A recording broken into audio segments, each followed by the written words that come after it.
अरे बहुत शुक्रवार अरे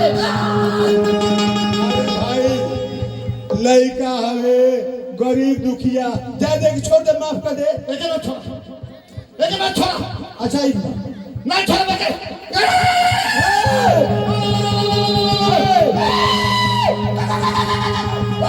हमसे ना छोड़े पर सही दस्तान अपन पता ठिकाना बताओ तू कौन जाता हुए ना छोड़ा।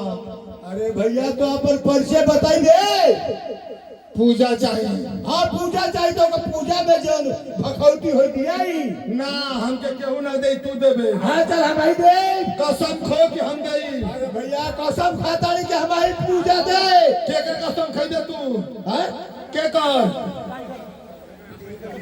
कसम खाई दे हम अपन कसम खाता नहीं तू हमके पूजा देबे। हाँ पक्का पक्का पूछ ये बताओ तू कौन जात हुए नेटुआ तो नाम कहा हरिया तो पूजा में चाहिए का गड़गड़िया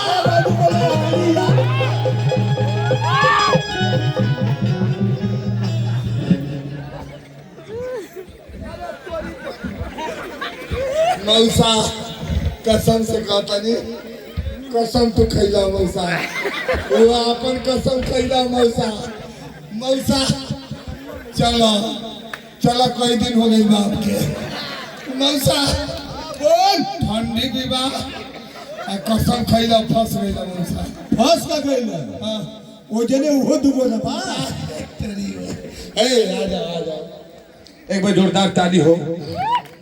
कहा जाता है मेरे दोस्त नीम का पेड़ किसी चंदन से कम नहीं। नीम का पेड़ किसी चंदन से कम नहीं। मेरा मऊ झीला किसी लंदन से कम नहीं। किसी लंदन से कम नहीं। एक बार जोरदार ताली हो। प्रोग्राम का आगाज इस पाल जी रिकॉर्डिंग प्ले करेंगे उसके बाद